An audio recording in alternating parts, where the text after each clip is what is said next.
Hello friends, आप सबका स्वागत है आपके अपने यूट्यूब चैनल जीएसआर स्टडी में। दोस्तों, एक बार फिर से हम लोग भारतीय राज्य व्यवस्था का एक नया पार्ट लेकर आए हैं, पार्ट 14, जिसके अंतर्गत हम लोग संविधान के कुछ महत्वपूर्ण अनुच्छेदों का अध्ययन करेंगे कि किस अनुच्छेद में क्या प्रावधान किए गए हैं। तो जो बहुत ही महत्वपूर्ण अनुच्छेद हैं उन पर चर्चा की जाएगी आज की वीडियो में।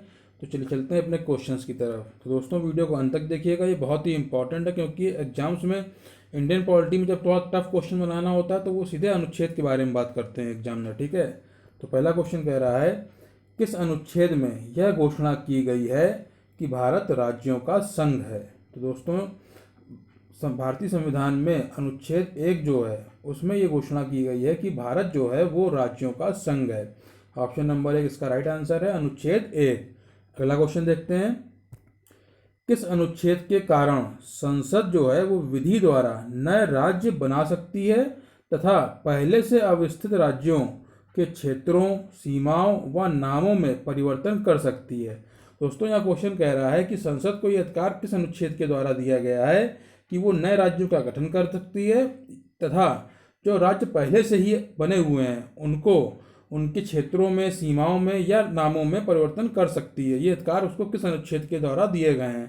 तो दोस्तों, इसका सही आंसर है ऑप्शन नंबर 3, अनुच्छेद 3 के द्वारा। आर्टिकल 3 में ये लिखा हुआ है कि ये सारे अधिकार संसद को प्राप्त हैं। अगला क्वेश्चन देखते हैं, नागरिकता से संबंधित अनुच्छेद कौन सा है। तो दोस्तों, भारत में जो नागरिकता का प्रावधान किया गया है तो वो क्या है प्रावधान कि संविधान प्रारंभ होने के समय भारत में रहने वाले वे सभी व्यक्ति यहाँ के नागरिक माने जाएंगे या नागरिक होंगे जिनका जन्म भारत में हुआ हो या जिनके माता पिता भारत के नागरिक हों या संविधान के प्रारंभ के समय से भारत में रह रहे हों। तो ये जो है नागरिकता से संबंधित प्रावधान है और कह रहा है कि ये किस अनुच्छेद में वर्णित है। ठीक है, तो इसका सही आंसर है अनुच्छेद 5। ऑप्शन नंबर 3 इसका राइट आंसर है, अनुच्छेद 5 में नागरिकता से संबंधित प्रावधान किए गए हैं। अगला क्वेश्चन देखते हैं, किस अनुच्छेद के अनुसार उपराष्ट्रपति राज्यसभा का पदेन अध्यक्ष होता है।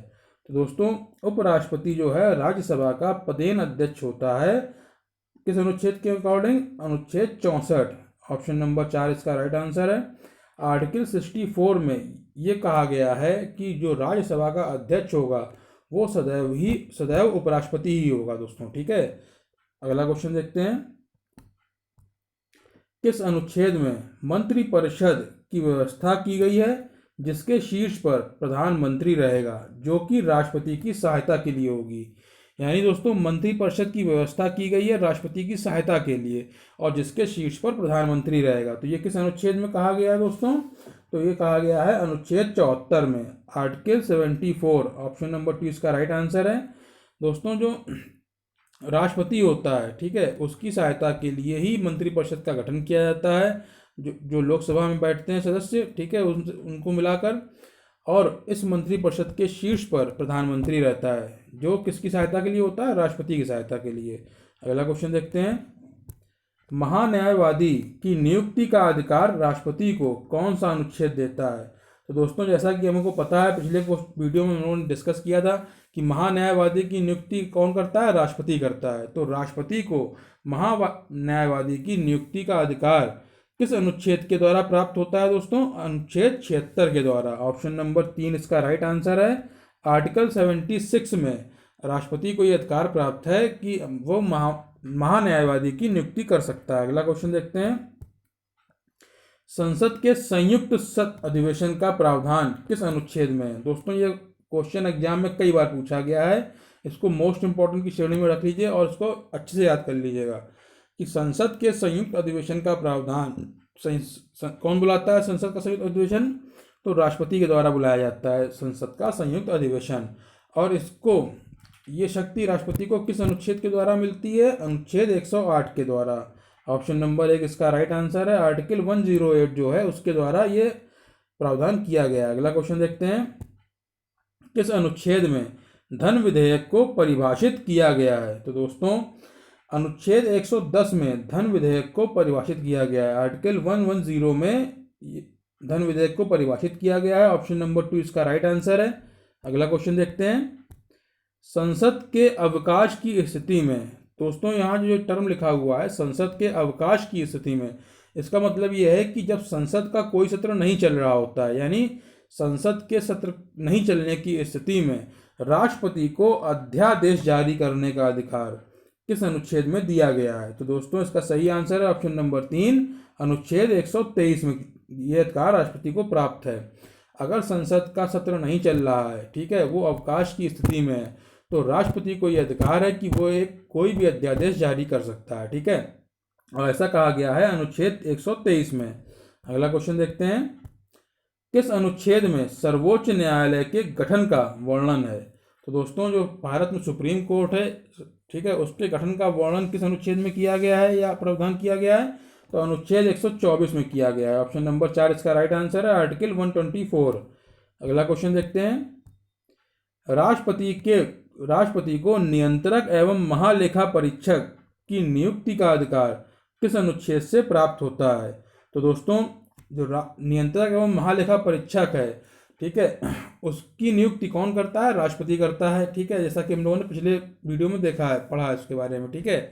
तो ये अधिकार राष्ट्रपति को किस अनुच्छेद के अंतर्गत प्राप्त होता है, आर्टिकल 148 के अंतर्गत। ऑप्शन नंबर 1 इस क्वेश्चन का राइट आंसर है, अनुच्छेद 148। अगला क्वेश्चन देखते हैं, राज्यपाल के कार्यों में सहायता एवं सुझाव देने के लिए राज्यों में मंत्रिपरिषद की व्यवस्था किस अनुच्छेद में की गई है। दोस्तों अभी हम लोगों ने इसके पहले क्वेश्चन पढ़ा है कि जो मंत्रिपरिषद है राष्ट्रपति की सहायता के लिए, वो अनुच्छेद 74 में उसका वर्णन किया गया है, ठीक है। अब यहाँ पर इस क्वेश्चन में बात कर रहे हैं हम लोग राज्यों से संबंधित, यानी जो राज्य में मंत्रिपरिषद की व्यवस्था की गई है राज्यपाल की सहायता के लिए, वो किस अनुच्छेद के अंतर्गत उसकी व्यवस्था की गई है। तो दोस्तों इसका सही आंसर है अनुच्छेद 163, आर्टिकल 163 इसका सही आंसर है, ऑप्शन नंबर 2। अगला क्वेश्चन देखते हैं, राज्यों में विधान परिषदों की रचना या उनकी समाप्ति का प्रावधान किस अनुच्छेद में है। तो दोस्तों जो किसी भी राज्य में विधान परिषद जो होती है उसकी रचना यानी उसको बनाने के लिए या उसको समाप्त करने के लिए प्रावधान जो किया गया है वो किस अनुच्छेद में किया गया है, तो वो किया गया है आर्टिकल 169 में। इसका सही आंसर है ऑप्शन नंबर 3, अनुच्छेद 169। दोस्तों विधानसभा द्वारा बहुमत से पारित प्रस्ताव तथा संसद द्वारा इसकी स्वीकृति से ये संभव है कि विधान परिषद जो है उसकी रचना की जाए या उसको समाप्त किया जाए राज्यों में, ठीक है। अगला क्वेश्चन देखते हैं, राज्य विधायिका के सत्र में नहीं रहने पर राज्यपाल को अध्यादेश जारी करने की शक्ति किस अनुच्छेद से प्राप्त होती है। तो दोस्तों अभी हम लोगों ने बात की थी इसके पहले क्वेश्चन में राष्ट्रपति का अध्यादेश, ठीक है। अब यहाँ पे कह रहा है कि राज्यपाल को अध्यादेश जारी करने की शक्ति वो किस कंडीशन में, कि जब राज्य विधायिका के सत्र नहीं होने पर, ठीक है। तो अब यहाँ पे किस अनुच्छेद के द्वारा इसको ये शक्ति दी गई है दोस्तों, तो अनुच्छेद 213 के द्वारा। ऑप्शन नंबर 4 इसका राइट आंसर है, आर्टिकल 213, ठीक है। इसके द्वारा जो है राज्यपाल को ये शक्तियां दी गई हैं कि वो अध्यादेश जारी कर सकता है यदि राज्य विधायिका जो है वो अवकाश की स्थिति में हो या उसके सत्र नहीं हो रहे हों। अगला क्वेश्चन देखते हैं, किस अनुच्छेद के अनुसार सभी राज्यों के लिए उच्च न्यायालय की व्यवस्था की गई है। तो दोस्तों जितने भी राज्य हैं उन सभी के लिए हाई कोर्ट की व्यवस्था की गई है, और ऐसा किस अनुच्छेद के कारण किया गया है, किस अनुच्छेद में ये वर्णन किया गया है इसका, तो अनुच्छेद 214। ऑप्शन नंबर 4 इसका राइट आंसर है, अनुच्छेद 214। अगला क्वेश्चन देखते हैं, मूल अधिकारों के प्रवर्तन के लिए उच्च न्यायालय को लेख जारी करने की शक्ति किस अनुच्छेद से मिलती है। दोस्तों बहुत ही इंपॉर्टेंट क्वेश्चन है ये, ठीक है। जो संवैधानिक उपचारों का अधिकार है, ठीक है, आर्टिकल 32 के द्वारा जो है आम नागरिक मूल अधिकारों की रक्षा के लिए जा सकता है सुप्रीम कोर्ट, ठीक है। और ये जो अनुच्छेद है इसके द्वारा यहाँ पे क्वेश्चन पढ़िए दोस्तों, मूल अधिकारों के प्रवर्तन के लिए उच्च न्यायालय को लेख जारी करने की शक्ति, यानी ये भी जो है संवैधानिक उपचारों के अधिकारों के अंतर्गत ही समझिए इसको, ठीक है। तो बहुत ही इंपॉर्टेंट क्वेश्चन है दोस्तों, और इसका सही आंसर है ऑप्शन नंबर 3, अनुच्छेद 226। आर्टिकल 226 के द्वारा हाईकोर्ट को ये शक्ति प्राप्त है कि वो मूल अधिकारों के प्रवर्तन के लिए लेख जारी कर सकता है, ठीक है। अगला क्वेश्चन देखते हैं, किस अनुच्छेद के अनुसार केंद्र शासित प्रदेशों का प्रशासन राष्ट्रपति के द्वारा होता है? ठीक है, तो दोस्तों इसका सही आंसर क्या होगा? अनुच्छेद 239। ठीक है, ऑप्शन नंबर 1 इसका राइट आंसर है। आर्टिकल 239 के द्वारा ये वर्णित है इसमें, इस अनुच्छेद में, कि जो केंद्र शासित प्रदेश हैं यानी यूनियन टेरिटरीज जो हैं उनका प्रशासन राष्ट्रपति के द्वारा होगा। इसके लिए वो उस केंद्र शासित प्रदेश में या तो उपराज्यपाल नियुक्त कर सकता है या प्रशासक नियुक्त कर सकता है या किसी पड़ोसी राज्य के राज्यपाल को ये अधिकार दे सकता है कि वो उसकी तरफ से वहां पर शासन चलाए। ठीक है, प्रशासन करे। अगला क्वेश्चन देखते हैं। पंचायत एवं नगर पालिकाओं के गठन, संरचना, आरक्षण, शक्तियां, प्राधिकार एवं उत्तरदायित्व से संबंधित प्रावधान किस अनुच्छेद में हैं? तो दोस्तों पंचायत एवं नगर पालिकाओं के गठन, संरचना, आरक्षण, शक्तियां, प्राधिकार एवं उत्तरदायित्व से संबंधित प्रावधान किए गए हैं अनुच्छेद 243 में। ऑप्शन नंबर 2 इसका राइट आंसर है, आर्टिकल 243। ठीक है दोस्तों, अगला क्वेश्चन देखते हैं। किस अनुच्छेद के अनुसार संसद संपूर्ण देश या इसके किसी हिस्से के लिए तथा राज्य विधान पालिका अपने राज्य या इसके किसी हिस्से के लिए कानून बना सकती हैं? तो दोस्तों क्वेश्चन समझ लीजिए कि संसद को ये अधिकार प्राप्त है कि वो पूरे देश के लिए या पूरे देश के किसी एक पर्टिकुलर हिस्से के लिए किसी भी तरह का कानून बना सकती है। ठीक है, इसी प्रकार से राज्य विधान पालिका यानी विधानसभा जो होती है, किसी जो 6 राज्य हैं जिनमें विधान परिषद है उनकी सहमति से अपने राज्य या अपने पूरे राज्य या राज्य के किसी पर्टिकुलर हिस्से के लिए कानून बना सकती हैं। तो ये किस अनुच्छेद में इनको शक्ति प्रदान की है? जिसका सही आंसर है अनुच्छेद 245। ऑप्शन नंबर 2 इसका राइट आंसर है, आर्टिकल 245। अगला क्वेश्चन देखते हैं। विधि निर्माण संबंधी अवशिष्ट शक्तियां संसद में निहित हैं, किस अनुच्छेद में ऐसा कहा गया है? तो दोस्तों विधि निर्माण मतलब कानून बनाने की जो अवशिष्ट शक्तियां हैं, ठीक है, कानून निर्माण से संबंधित वो सारी अवशिष्ट शक्तियां संसद में निहित हैं यानी संसद के पास ही हैं।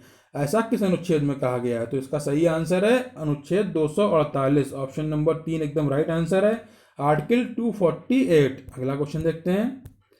किस अनुच्छेद के अनुसार अंतर्राज्यीय नदियों या नदी घाटियों के जल के वितरण एवं नियंत्रण से संबंधित विवादों के लिए संसद विधि द्वारा निर्णय ले सकती है?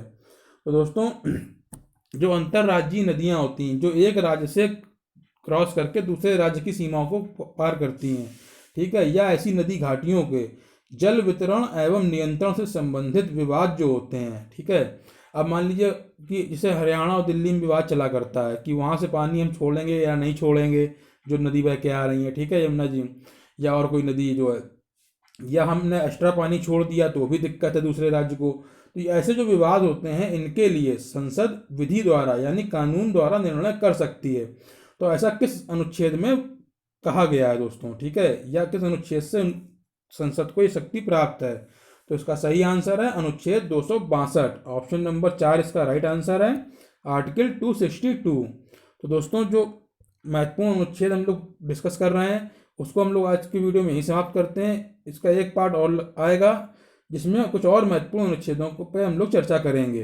दोस्तों ये वीडियो बहुत ही इंपॉर्टेंट है, इसको पूरा देखिएगा। और जो अगला पार्ट इसका आएगा भारतीय राज्य व्यवस्था पार्ट 15 यानी 15, उसको भी देखिएगा। उसमें भी हम लोग महत्वपूर्ण अनुच्छेद से संबंधित कुछ और महत्वपूर्ण क्वेश्चंस लेके आएंगे। अगर आपको हमारा वीडियो अच्छा लगा हो फ्रेंड्स तो हमारे वीडियो को लाइक कीजिएगा और उसको शेयर कीजिएगा। अगर आपने हमारे चैनल को सब्सक्राइब ना किया हो फ्रेंड्स तो हमारे चैनल को सब्सक्राइब कीजिएगा। तो प्लीज़ फ्रेंड्स एक लाइक तो बनता है इतनी मेहनत के लिए। तो चलिए चलते हैं, मिलते हैं अगले वीडियो में कुछ और महत्वपूर्ण क्वेश्चंस के साथ। Thank you friends.